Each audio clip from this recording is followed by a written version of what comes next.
Welcome to the Journey 2020. I'm Charles Morris, where we come to you every Monday at 7 p.m. coming off the weekend. Hope you had a great weekend.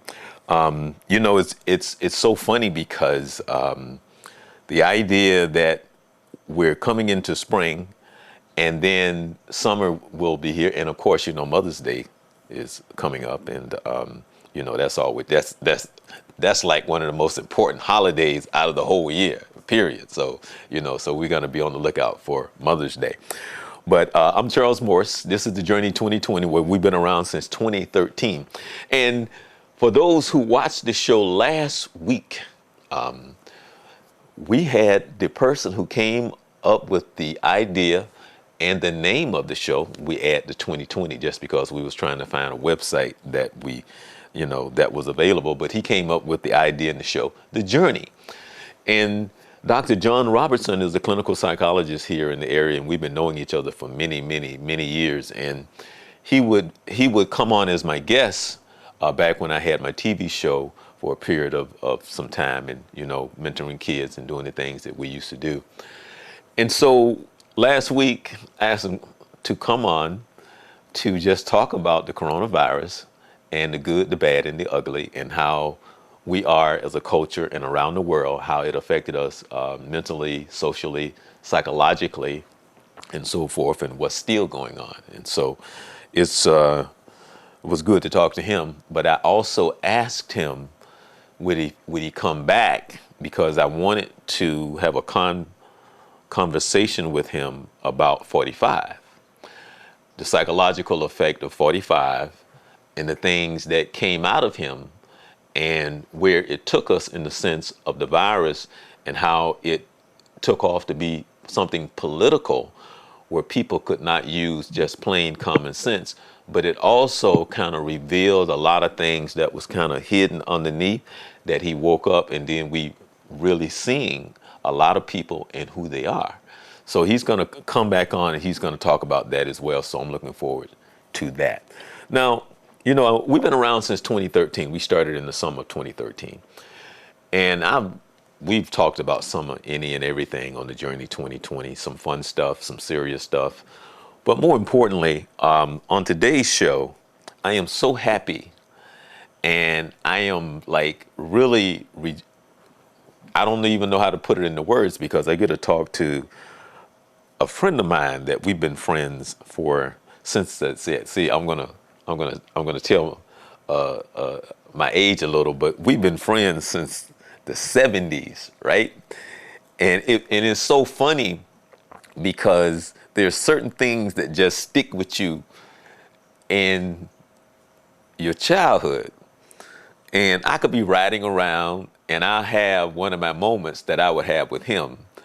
And it has always been going on, and it always will go on. And it could be a Richard Pryor thing, right? A Richard Pryor something would pop in my head, or some music will pop in my head. And you guys won't get this, but I'll be sitting there and I just go, and he understands what that means, right? And so without further ado, I got to bring him on, man. And see, he's sitting there laughing right now. So that's his favorite thing. What's up, Whoop? Hey, how's it going, Charles? Hey, man, I am so happy to have you on the Journey 2020, man. How you doing?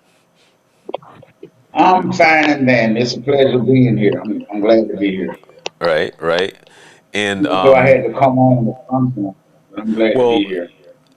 I've been trying to get you to come on the show now for about 5 years, right? Right. I've been trying to get you to Right, come on the you heard show what I for. said. Did you hear me? So I am so happy. Well, um,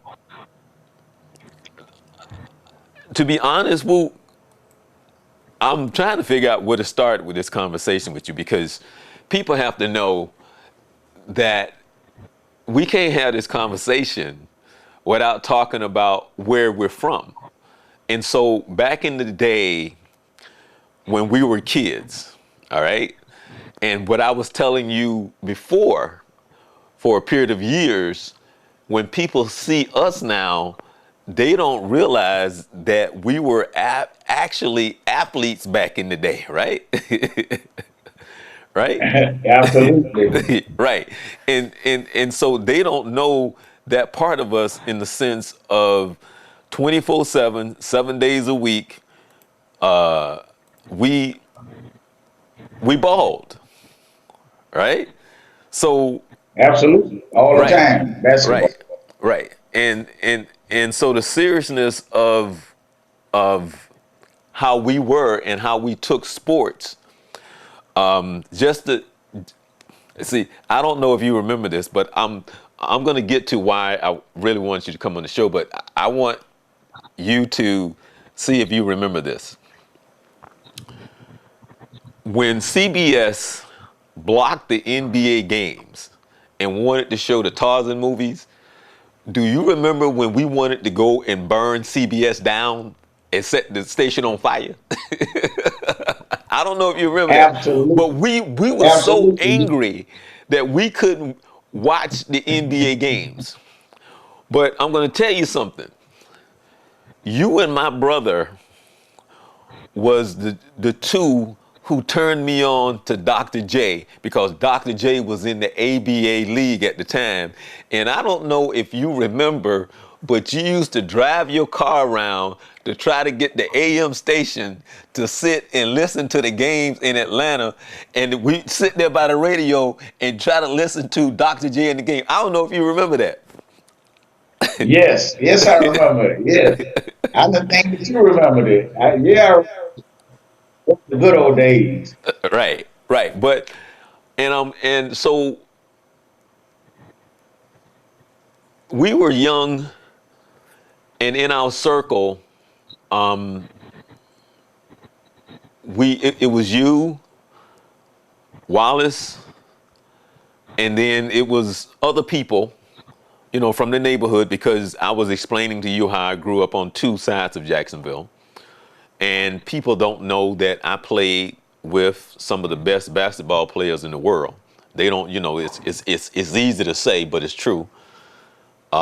Without a doubt, we we ball with some of the best ball players that was in Jayville. I don't care what nobody say. Y'all can talk about California, y'all can talk about New York, all this other stuff, which is true. You got ball players all over this country, but without a doubt, we played with some of the best basketball players that you could ever play with. Period.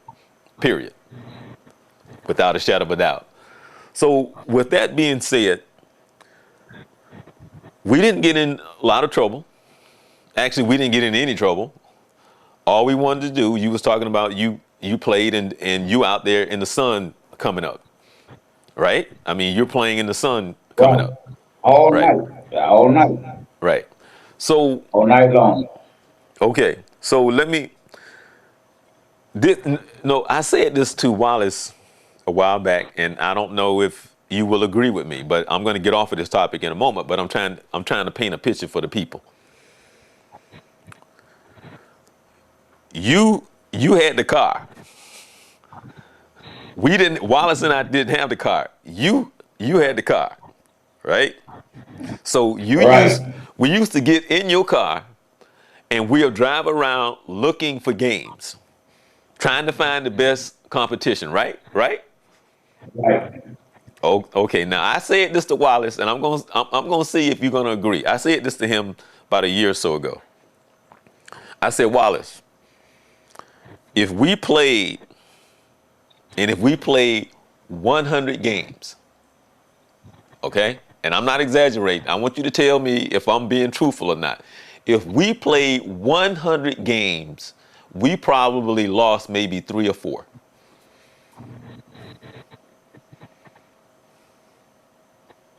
I would disagree. Okay. Okay.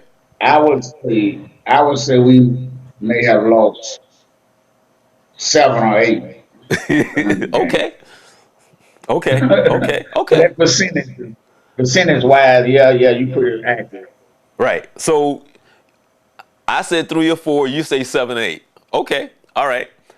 But my point that I'm trying to make is that we played a lot of ball and we went around looking for games when we went looking for the best competition. And that's my point. And Absolutely. right. And so we was very successful. And what we were so, but see, this is the part that Wallace don't know, right? When Wallace left, so it was just you and I, and then we would go pick up somebody. Do you remember me running Right. off the court how many times? Man, we need Wallace because we was losing. Remember me running up, we need Wallace. What? I was mad at Wallace because Wallace wasn't there. Yeah, it was like you was in a state of shock for a long time after you was gone. I You know, just right? couldn't I was handle like, that. because we were not used to losing. He's never Right. heard that story, right? He don't know how many times I'm sitting up there and I'm where's Wallace? So I mean, you almost literally cried because you didn't have Wallace so many times. It's like he was the missing link. He was that piece that right. we knew if we had him, we would win. We would win. Like, we knew it. But we sometimes we just didn't have him. We had substitutes. Right. Yeah, because what happened was my first year out of school, I didn't go to school. He went off to school. So that first, and I'm talking about the first year when he left, Right. and I didn't go to school the first year. So it was when he left to go to school, and we were still balling, we were still playing.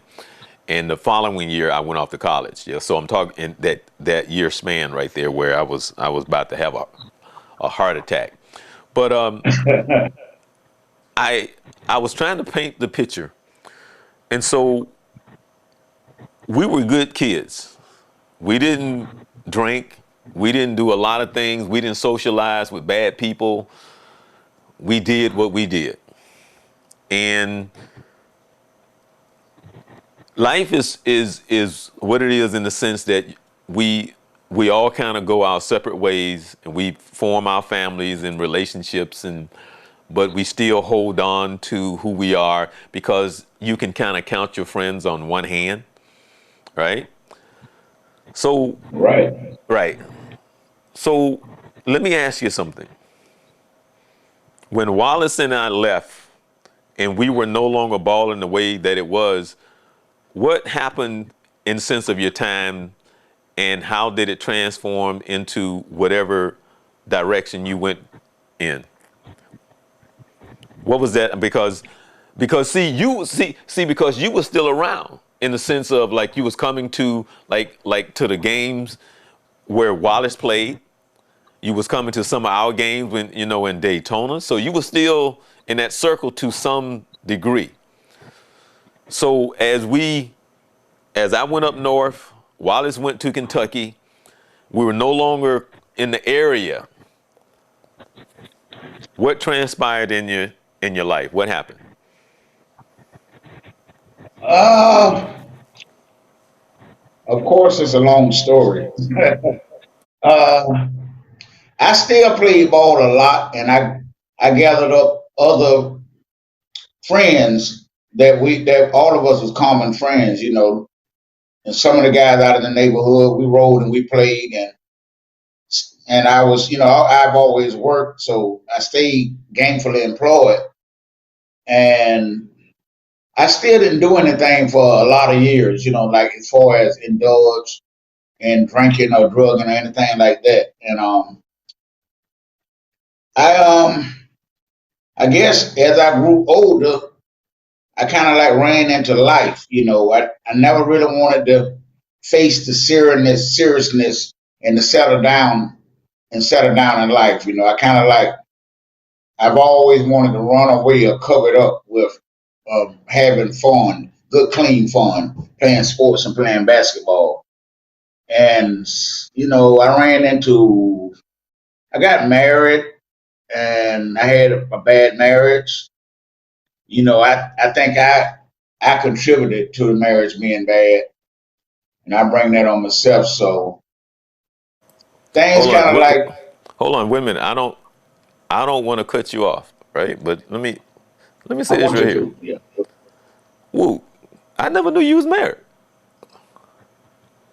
I never. This is this is my first time hearing you was married. I never knew Well, that. But anyway, go ahead. in this particular interview, it's a lot of things you never knew. Ooh, ooh. Okay, But all right. so basically, you know, you and I know some things that went on with me in my life, and you, like you said, maybe 5 years or more ago, you confronted me about maybe coming on your program, and I would say you want me on the program because you wanted me to share my strength, experience, and hope. Because I ran into a problem that's kind of was very prevalent and still is prevalent. I ran into drug addiction, Right. And and then, I and again, I don't want to cut you off, but your sister called me last week and she said, my brother called and said he's celebrating his 13th year of being clean, right? So, that's correct. right, right. So I said, oh, okay. So she said, I'm going to try to tug on him. I said, will you tug on him? Because I've been tugging on him for a while. So we're going to see. So this is what this show is about and why I tried to talk in the beginning, because I tried to paint the picture of who we were. We never, Right. we didn't steal, we didn't do anything, we wasn't around drugs, we didn't drink, we just wanted to play ball. So I'm going to let you start wherever you want to start and begin wherever you want to begin to tell your story. I'm going to be quiet. Okay. This is something that's is difficult for me to do. As a matter of fact, it's very difficult, and I'm kind of like glad you went through my sister to push me because you know she never stops. It's all but at gunpoint. That's that's where she stops it. She pushes me to do this, but it's difficult to do it, but it's for my own good, and it hurts, but it helps because I can't share my story. I can't tell my story. I have to be totally honest. So along the way, I'm gonna get to the start in a minute, but I just want to mention this beforehand. Along the way, in trying to get clean, I went through a lot of programs, all kinds of programs and detoxes and halfway houses and group homes. And during that time, in those programs, it's sort of like the 12 steps to talk. That's what they teach in AA, which is Alcoholic Anonymous, and NA, which is Narcotics Anonymous. And my problem was narcotics, even though I did everything across the board. But I would say Alcoholic Anonymous is probably, I can say, what opened the door for me. But during those trips to all those programs, I had some very, very good instructors that when I finally got my ears open, and I remember it was a lady, and I was in a drug treatment program right here in Jacksonville. And, anonymity is the foundation. It's the foundation that we use. So I can't disclose any name. I don't remember her name anyway, this particular lady. But she used to always say, secrets keep you sick. She said, hold no secrets. She used to tell me, she said, the devil, and I don't know all of you people out here that's listening to this, whether you believe in God or you don't believe in God, but I do believe in God. Okay, and the devil wants you to keep secrets. He wanted me not to disclose things that happened to me. The more secrets that I kept, that means that I would stay sick. I could never finally get that bondage away from me. It was like I was in bondage. And she always said it. when you learn that secrets keep you sick, and when you learn that, when she said, when you learn that how to let all of these secrets go and don't be ashamed of nothing. And she used to say, she used to tell me the same thing, that she believed in God. She said that if you can count on God and hold Him and let everything go, then you probably can get free from the bondage that you're in. And I used to hear that lady saying that in my ears for years, but it finally caught a hold of me. So I'm I'm gonna start off when as a youngster I came up like any other normal kid. I was born and raised in Jacksonville, Florida, and I had five brothers and two sisters, and my mama and my daddy. So it was the 10 of us that grew up in this house in Jacksonville, Florida, and I was like any other happy-go-lucky kid. We played all the little games, the King of the Hill and Little Red Devil and hide and seek. We played all the little games, and I was just innocent. As I went to grade school, I always made good grades. I was a good student. Junior high, A student, B student. Senior high, A student, B student. And really, I was sort of like a most likely to succeed kid. So I never had aspirations to become a drug addict or a crackhead, as you say. But that's what I became, and I can't say how it happened, why it happened. I can't, put my finger on anything, you know what I mean? To say, well, everybody said, well, what happened to him? I really don't know what happened. I know that like I said, I was married. I got married back in, I think it was 83, and it was a short marriage. We was married and divorced in less than a year. And I took it hard, I was young in my mid 20s, and I started going to all kinds of parties. I was working at the telephone company and got on the the jet set, you know what I mean? And at these big parties that the phone company used to have, I met a lot of females and people that was into the know and high society and the back rooms with the plates with the cocaine on them and stuff. And so I dipped and dabbed and I tried this and tried that, and one thing led to another, and I was head over heels in addiction. I was in the doldrums of hell. Screwing around and messing around. Don't know why. None of my other brothers and sisters ventured that way. I was like the black sheep of the family, and it really was a sad situation for me because I kept falling deeper and deeper. And then I started. I faced a lot of frustrations and humility and degradation while I was out there messing around. I mean, it was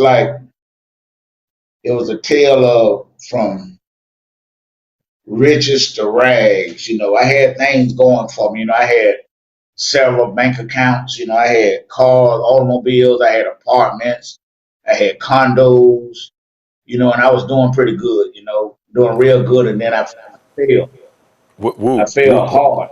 hold on a second. Let me say this for the people. Ever since I've known, we call him Wookie. Ever since I've known Gerald, he's always had a job. I've never known you when you did not work. All right. So let me say that. So this brother, from the day I met him, had a job, and I have never been around you when you did not have a job. So go ahead and finish. Yeah, but boy, I had that job, and I failed, and I failed so hard. It got so bad that I was at the telephone company until I missed so many days until they called me in office, and I had got all of my warnings down to the last warning. You can't miss any more days.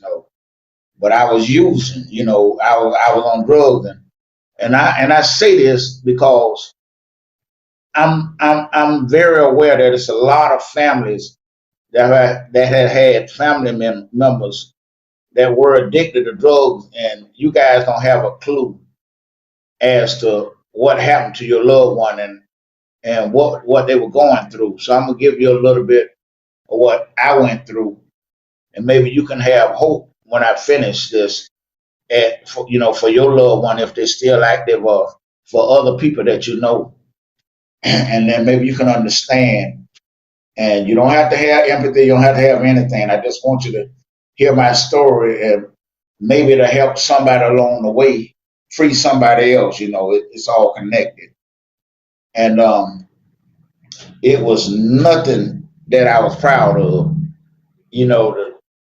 When I did finally stop, though, I guess I can attribute it to just the overall frustration and degradation, humiliation. Oh man, it was like I never knew that I would fall that fast. I mean, I was falling fast. I was in a whirlwind. I was going nowhere fast. Literally, I couldn't catch up on nothing. So when these people called me in the office at Southern Bell, they told me we're going to give you what we call an induced resignation, meaning that basically we will pay you off to resign, but in the references to other jobs, we would never say why you resign other than that you resign because the person matters.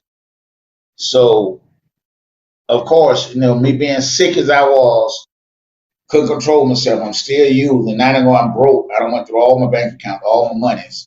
So I took these little thousands of dollars that they gave me, and then I really was a fool.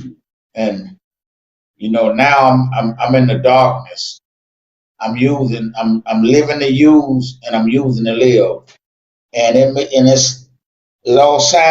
may sound like it's just a story, and maybe you can't feel the pain that I was in, but I want you to know those were the worst, darkest days of my life.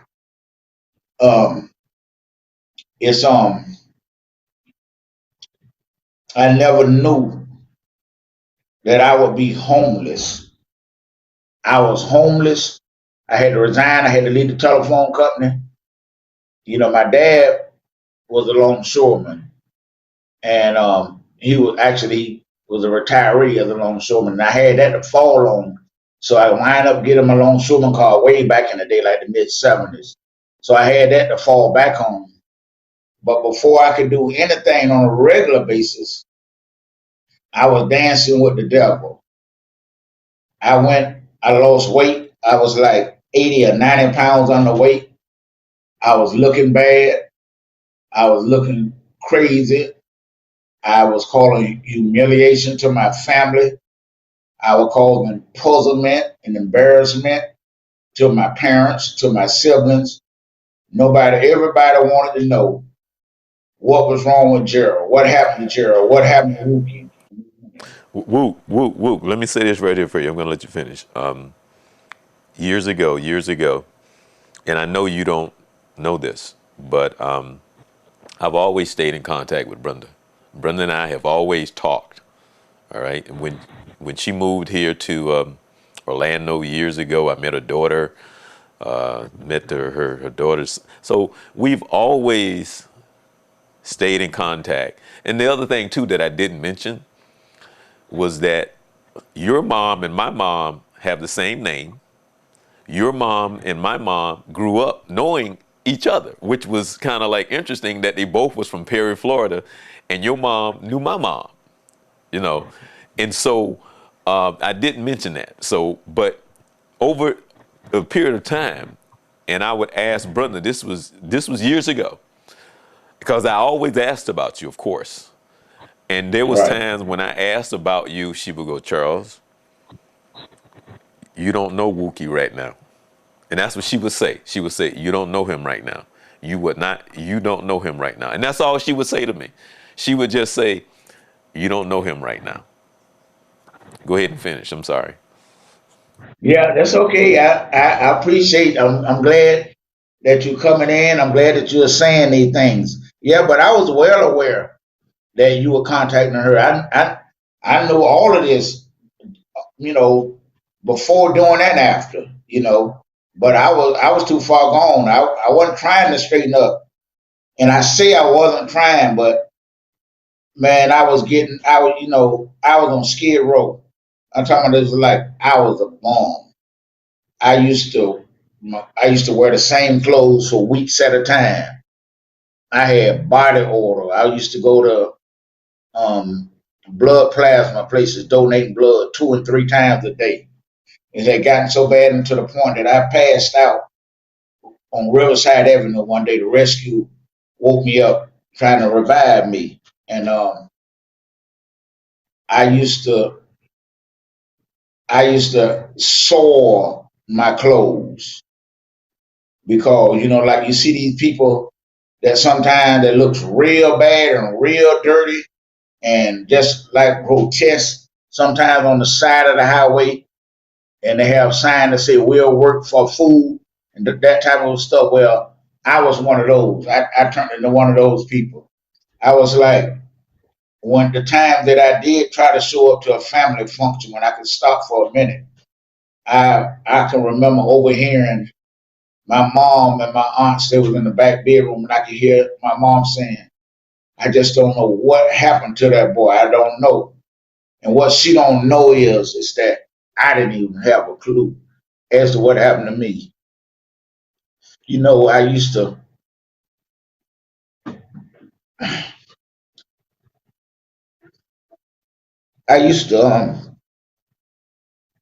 my siblings. You know, sometimes I'd be around them, and my little nieces and nephew, they were like little toddlers, like. And when I'm around, my nieces and nephew, they go Uncle Gerald. They happy to see Uncle Gerald because they're just little kids. So little kids, they don't know anything about somebody being sick or no drug. They don't know what's going on. But my siblings would look at me like I must have crawled, like I crawled from under a rock. And dang if maybe I probably had just crawled from under a rock. I used to sleep in abandoned cars. I used to sleep in abandoned houses. I used to sleep literally under bridges, in the wintertime, summertime. I remember going 9 consecutive Thanksgiving sleeping on the streets. I can go to a homeless shelter, but they had curfews. You had to be in chapel by a certain time, but I wanted to get high. I lived to use and I used to live. And I actually thought that I would never, ever stop getting high. I thought that I never would. I didn't have no hope on nothing, always walking aimlessly down the street in 100 degrees or in 20 degrees. I slept it one night. I was at Hemming Plaza downtown, and I slept on the bench, and it was hot. And I had these like little raggedy, funky shoes I had, and I put them on the ground. And when I woke up the next day, somebody stole my shoes. So I had to walk around barefoot, like like an ape man, until I was able to get some shoes from one of the Lutheran services or something like that. I went to the soup lines every Saturday to get clothes, a soup, or sandwiches. Um, I was in and out of the alcohol service center. It's like a little group detox home off of Main Street. In and out. You get 4 or 5 days to stay at a time. I was in and out of these training to rescue missions and New Life Inn, the Salvation Army. We used to call it the Sally. I was in and out of these places. I get in the program for a minute, try to clean up for a minute, but I kept falling. I kept falling. I didn't want to listen. I always wanted to try to use intellect, and I could never. I couldn't accept the fact that I always thought I was smart enough to know it all. Once I got a few days under my belt, I thought that I could defeat the drug addiction, and I never could because I didn't want to follow suggestions of the program. I didn't want to believe in no program. I didn't want to admit to having a mental illness, and certain parts of America, quote unquote, don't want to admit that drug addiction is a mental illness. But I think that's exactly what it is. And I just got tired of doing certain things. I did them. I was just did them over and over and over and over again. Just had my mom and dad worried out of their heads. You know what I mean? I remember when I first had a drug problem and I was at Southern Bell and I was going to go into a program. And I remember I went to my mom and them house and I told mama that I had a drug problem and I was going into drug rehabilitation. So we was up front. So I said, Mama, you gonna tell Daddy for me? I said I started Monday or something like that. So she said, No, I'm not gonna tell you, Daddy. You tell it. And I never will forget. I walked in the back room and I told my dad, I said, Dad, can I talk to you? He was kind of like asleep, laying on the bed, and he sat up on the side of it. He said, Yes, sir. What's wrong? I said, Dad, I got a drug problem and I gotta go on rehabilitation. And when I told my dad that, my dad fell to his knees and cried out loud. And I ain't never seen my dad cry. I had never seen my dad cry. You know, I'm gonna stop you right there. Let I'm me let me let me let me say this to you. Okay.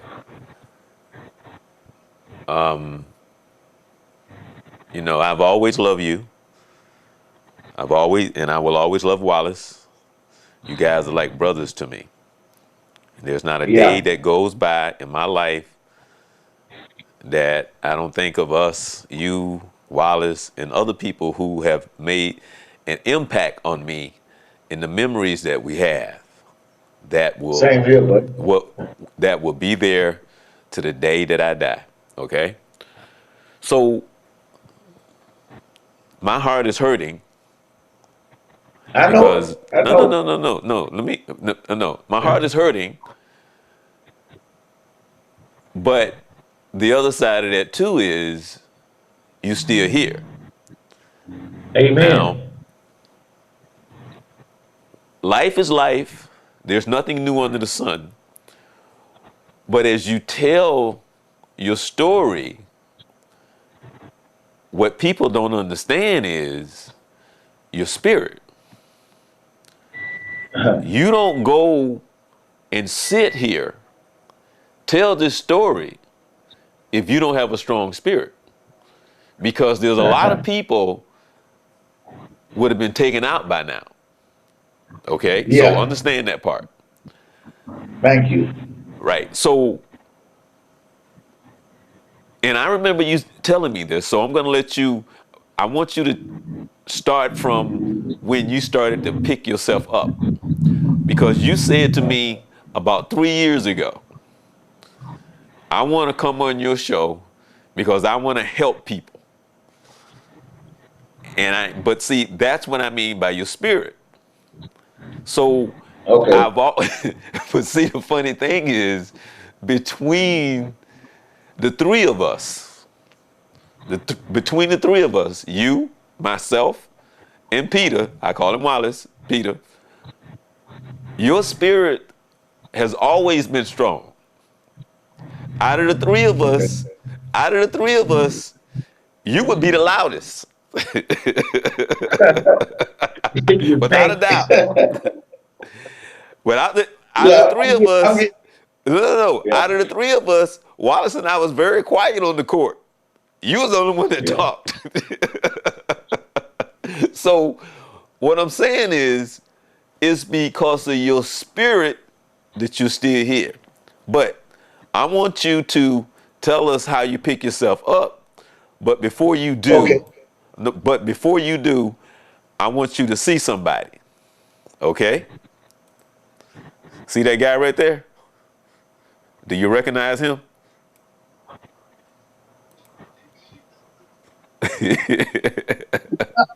Come on, Woo. No, no, no, I don't recognize him. I used to recognize him. Hey, what's up, Peter? Not much. Hey, hey, Yeah. that's all right. That's okay. That's all right. Hey, that's my eighth moon phone. Hey, man, ain't nothing I can't do. I'm just glad to see you, brother. Yes, sir. I Same don't here. mean to hurt you like this, but I know I got to hurt you. Hey, hey, thanks, Charles. Hey, man. Hey, hey, ain't no more questions. I ain't got no questions. No, but I want you to start and I want you to tell us what happened that you started to pick yourself up. Take us Okay. and help us understand what happened that you started to look at yourself and you started to pick yourself up. Okay, well, this is what occurred. I can't never, like I said, I can't pinpoint no one particular thing, but I do know that it was an overall um, total degradation and humiliation and frustration. It just got to me to the point that I stayed praying. I prayed and I prayed and I prayed. God, please deliver me. Please help me get clean and sober this time. Please let me make it. I would say altogether I went to about maybe 100 different programs, about 9 or 10 long-term drug rehabilitation programs. But the last time I went into a program, I went to Lakeview in Jacksonville, Florida, which they had some great people working there.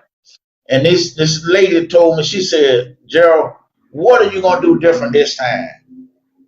Lord have mercy. Boy, that rang in my ears. So I thought and I thought and I thought, oh boy, I didn't want to do this no more. It was like I was at the end of my road. It was like that was my last fall I wanted to have. So I started thinking, what am I going to do different? I said, well, in the program, they say surrender. And I never thought that I could surrender. What do they mean by surrender? So I guess that meant any and everything that this lady told me. Anything that I felt like I wanted to do and anything that I didn't want to do, or anything I wanted to protest against while I'm in this program, you can't do it. Now I got to surrender to everything, anything. Whatever the people say do, I'm gonna do it. Whatever advice they give me, I'm gonna take it, whether I believed it or not. I had to do that. I said I'm gonna make these 42 days in this program. When I get out of this program, they say go to 90 meetings in 90 days. I absolutely never believed in going to no meetings, no 90 meetings in 90 days. I never thought I would do it. So I said I'm gonna try this. So the whole while I was in that program, anything and everything that happened, I just went along with it. I just gave up the ghost. I just gave up. And that program, when I got out of that program, I went to those 90 meetings, tried to do 90 meetings in 90 days. After about 66 meetings, it seemed like somewhere along the way, the obsession was lifted. So now I stayed around positive people in the program, with the sponsorship, listening to advice. See, because this is a thing that's been going on, like you said, nothing new under the sun, but definitely, with this AANA program, it was the old program, and it works if you work it, like they say. And through that program, I started building up little by little by little, and things start happening. God started opening doors and pay your way. So really, the, the the only way, the only thing that I really can tell you guys is about how I came out of it and how I started getting better was only by the grace of God. I can only give Him all the glory. I don't know who believe and who don't believe, but I do know that we do recover, and I do know that He got all power. And boy, you talking about pulling me out. So as I started getting months and months and months and months clean, more was revealed to me. I found out that This AA program works on spiritual foundation. It works straight out of godly things. You know what I mean? I had to apply myself like that. I had to have humility. I had to have humility. I had to have compassion, and I had to practice it, and I had to maintain it, and I had to stay prayed up. And it works. I see miracles has been happening to me in my recovery, and I'm gonna give you a good example of a miracle. Um, I remember in the midst of my addiction, I had tried to get clean, and I came to my mom's house, and I said, "Mom," I said, I need somewhere to stay. I'm trying to straighten up, and I want to get off these streets. Can I come back home and try to get myself together?" My mama said, "Well, no, I don't think I can let you back in." She said, "That's up to your dad when he come home." So when dad came home, I asked him. So dad said, "Okay, we're gonna let you stay, son, but you got to stay right. You got to do right." So I stayed in that back room, and while I was in that back room, do you know that my dad had some new suits in the closet? And I stole my dad's suits and I climbed out of the window because I didn't want to wake my mom and dad up, and took them suits with the tag on them down to Cleveland Arms apartment and sold those suits for little or nothing. So needless to say, I was back out of the house real fast. But it's just a wonder that my dad didn't kill me, because my dad was, one of them mob type, longshoreman like type, So, but after that, this is what occurred. Um, my mom them got burglar bars put on around their house and on their doors, and they didn't get those burglar bars because of the rise in the crime nationwide or locally. They got this done because they saw it, because of what I did. Don't you? That was the worst thing. Oh, that pounded away in my heart. That's what happened. And you ever? I don't know, people who experience what I've experienced. I don't know. You ever seen that look on your mama's face? Hmm. You ever seen that look on your relative's face? That look, boy. That look. I don't never want to see that look again.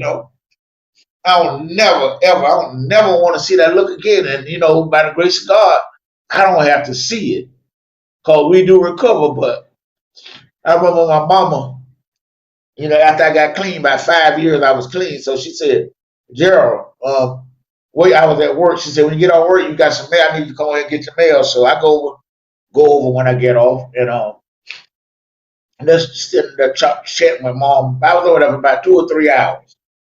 So then when I got ready to go, I said, "Oh, mom," I said, "I thought you said I had some mail." So she said, "There it goes right there on the TV." And there was an envelope on the TV with my name on it, but it didn't have a stamp on it, just my name.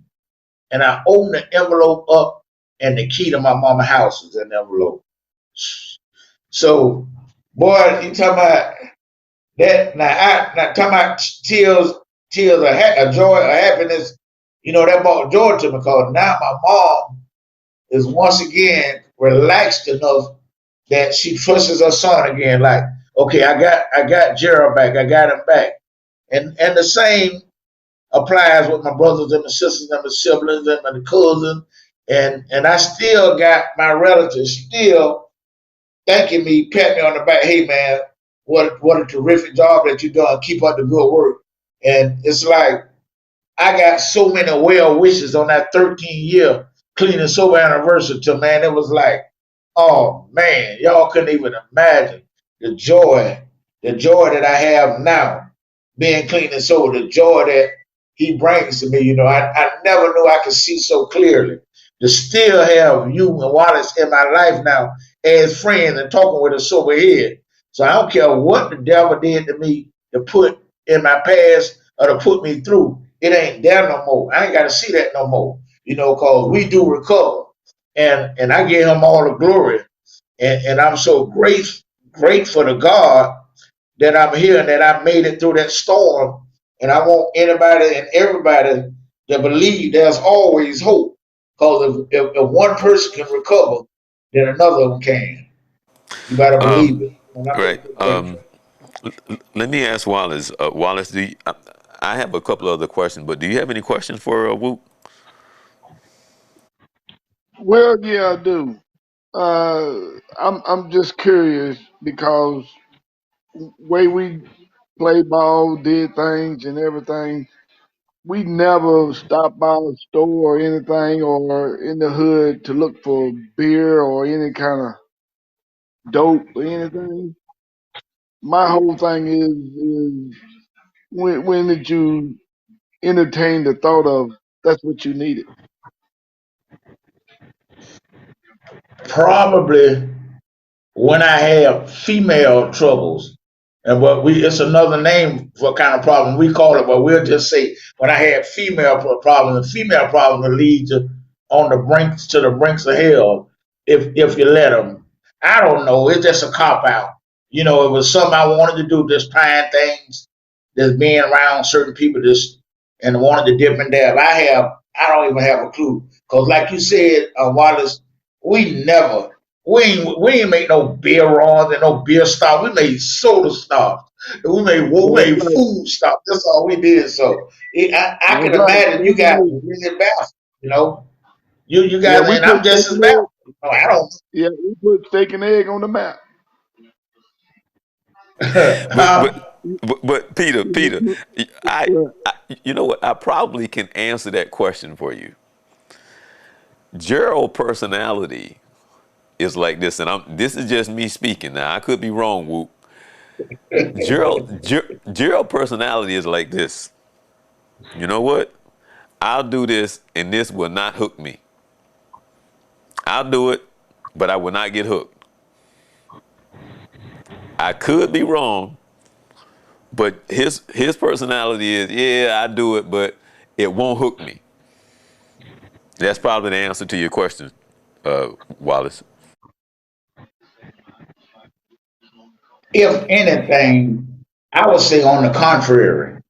Knowing me, and Wallace know this, I didn't have no personality. I had about 16 personalities. And one of the one of the personalities may have been like that, but the other 14 might have said, I can do this and I want to get hooked. You know what I mean? Or if anything, but I really don't know, man. I don't know what it was, but I'm so glad to be back to the world, and I'm so glad that we do recover. You know, and it's just a pleasure to be able to be on the program just to shed some knowledge as to what a person goes through and what one experience. You know what I mean? You So, know, because I was bad. Let me ask Israel here. There's two things I want to ask you. What is it that you would say to family members who have somebody that may be going through the same thing? And let me before I even say that, let me share something with you guys, man. Let me say something with you. And this right here will bother me to the day that I die. Okay, I haven't said this to too many people. I said it to a few, but you know, my sister, my youngest sister, that you guys and Wallace was very close to her, and like you, Woo, you could have never imagined that my sister would be on drugs. And Right. I can remember coming home, and I didn't recognize my sister at all. And I don't know if Peter remember this, but I came home, I called Peter, I put her on the phone, and they talked for about maybe 5 minutes. She gave me back the phone, and Peter said, "Who was that?" And I said, "That's what I've been trying to say. I don't know who that is." Now, I say that to say that through even my ignorance or whatever it is, there was a time and when she was deep into this thing, because my sister was this little quiet thing and mama's pet, and just couldn't phantom her being or becoming what she became. When I was working at Dillard's, this was years ago, and this was in the height of her addiction. Dillard's needed a seamstress. My sister could sew anything, could fix anything. She was very good at it. And I was sitting there and I was contemplating, should I go get my sister and bring her and let her live with me? And should I invest in that? But I didn't know what to do. And it bothers me to this day that I didn't have the tools or the mindset or the strength or whatever it is for me, because I wanted to so bad. And I didn't know how to deal with her because she was never like, she wasn't a mean person. It wasn't like that. I just didn't recognize her and the person that I knew. She didn't mistreat me and anything like that. But it was just the whole idea of just trying to put that in its proper place to say, should I go get her and let her come live with me because she would be good at this job? And I never did because I never knew how to take that step. And of course, you guys knew what happened to her. Shortly afterwards, not too long afterwards, the guy that she was involved in drugs with killed her. So I lived with that. And I say that to say that looking out and you see someone in this place and the perception of whether or not I was just immature or whatever it was, that it still haunts me to this day. But I didn't know what to do. I didn't know how to handle that, where I had enough confidence or the tools to do what probably needed to be done. And so, Gerald, I was asking you for people out there who have relatives, they say, you know what, like me, I was hesitant. I didn't know how to take in my sister. I didn't know how to perceive that.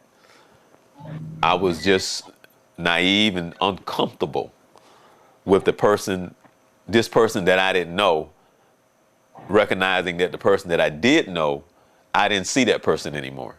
What is it that you would say to those out there?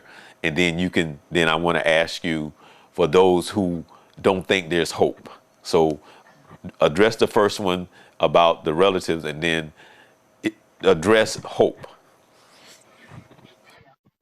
Well, when you got somebody that you see that look like they's all the way gone, it's not very much you can do but pray.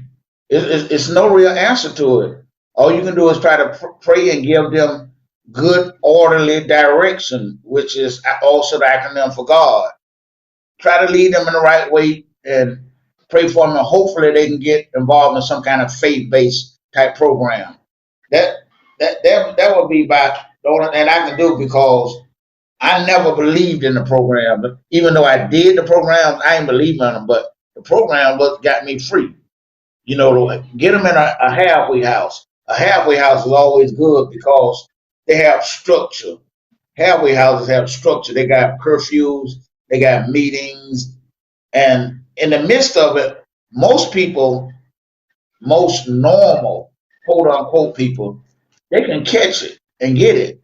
But I couldn't get it for years and years. But I won't, I'm just here to say that if I got it and God kept me here, as long as they got breath in their body to breathe, they still got a chance of making it. They can make it because we do recover. And God loves us. He loves both ends. He loves the up and the down. And I know this. And I know that with unity and prayer, I believe it can be reached. And I think that's the only way that it can be reached. Well, man, I've always have been so proud of you. I know that, and I want to say this to you. Don't ever not want to reach out to either one of us. Don't ever not want to reach Okay. out to us, please, All right. because we will always love you. We will always be here for you, and we will always believe in you. And I know Peter would would agree with everything I just said. So as we have talked over the years, that's one thing that has always been a topic of discussion, is that we love you and we will always be here. And that will never change. So understand that. So it's not That's anything, good to it's not a hear. judgment thing. It's not looking down anything, because we just know you as Wookie. You Wook. And at any time we'll just go just like that. And that's who you are. And that's how we will always see it. And if people don't know it, I said, I tell people all the time, I say, you see me now, you don't know, back in the day, man, we just played ball. That's all we did. We That's just right. we I just agree. went and played ball. We balled, you know. And I was telling Pete, I was telling Wook yesterday. I said I was so hurt. I was so hurt because I just knew in my 40s we was gonna get together and go back to Jacksonville and teach these young jits. They don't have a clue. I just knew that was gonna happen. Even though it didn't happen, I just knew somehow in my 40s we was gonna hook up, get in Wook's car like we used to, drive around and find a park. For You, real. Show these you young know, you know jits my, that they don't have a clue. you know what my answer is to that, and I got the same answer Wallace got. You know what my answer is to that? What's that? What you talking about, Willis? What you talking about, Willis? Yeah, What are you talking hey, about? look at it. We can ride around all day, but when it comes to playing, I'm just gonna set the car up. I ain't playing no bum. I You know heard that's me right. well. I agree with you on that one. No, man. I used to get so frustrated, and when I say this, you will understand it. When it started to change, when I used to tell these kids they got Kobe-itis, even though Kobe was, the guy, but they used to, when it was more about breaking ankles than it was making the layup, the flashy, and like, Yeah. when it started to be more about that and looking all flashy, but you can't shoot, you can't do this, but you can look good. So it's like, oh, so you guys know what I'm talking about. You know exactly what I'm talking about. Yeah, yeah, we know. So, but anyway, um, uh, Peter, did you have another question for him? No, that was one of the main ones, but I do have a suggestion for him to one of these days think about making a road trip. We talked about that the other day, right? Yeah, yeah, I Yeah. agree. All right, all right. I mean, it's been a while, but yeah, I mean, I'm coming that way, but you can come this way too. Okay, bro, you're right. You always come this way. That'll be in my list of things to do for sure. Oh, see that, Peter. Now you got him making a bucket list. That's fine. Got to make it somehow, some way. Some places like deep as wells. All right. Well, here on the Journey 2020, where we come to you every Monday at 7 p.m. It is such a treat and a pleasure that I have two guys that I've been knowing for a very long time, and I know you guys look at us now, but you have no idea. We used to drive around and look for games, and we was very successful back in the day. But more importantly, it wasn't necessarily games. It's the friendship and the bond that we created and the memories that we have. A day don't go by that something doesn't pop in my head, or you'll see something, or a Richard Pryor moment, a whoop, Richard Pryor, because and so on and so forth. And whenever something's going on with Louisville and Kentucky, I always give Peter a call. Hey man, what happened? Because so so whenever that goes on, because we all know what Louisville and Kentucky, when it comes to basketball, that's like their god. So with that being said, but I wanted to ask Wookie to come on because I know that he would be able to share with us his experience, and for me to know him personally, for Wallace and myself, this is our first time hearing his story. We've always been curious about him in the sense of who we were and how life happens. But as I was saying to him, he's here and he was able to overcome because he has a strong Thank you. spirit. He has a strong spirit. And like he said, when he figured out that God is the key, when he figured out that it wasn't about him and he couldn't do it alone. There you go. Amen. Right. And so with that being said, man, I want to thank you so very much for taking the time, and congratulations on your 13th year. And we do need to get together. We do need to get together sometime soon. I know this virus has been like really crazy, but I hope sometime this year that when Peter come to town, we can hang out. I'm gonna go get me some curly cues like I always do, but we can go play some horse. Right, right, right. We can, Yeah. yeah, yeah, man. We Oh, can go play some horse. Right. I don't know, but you know how to spell horse.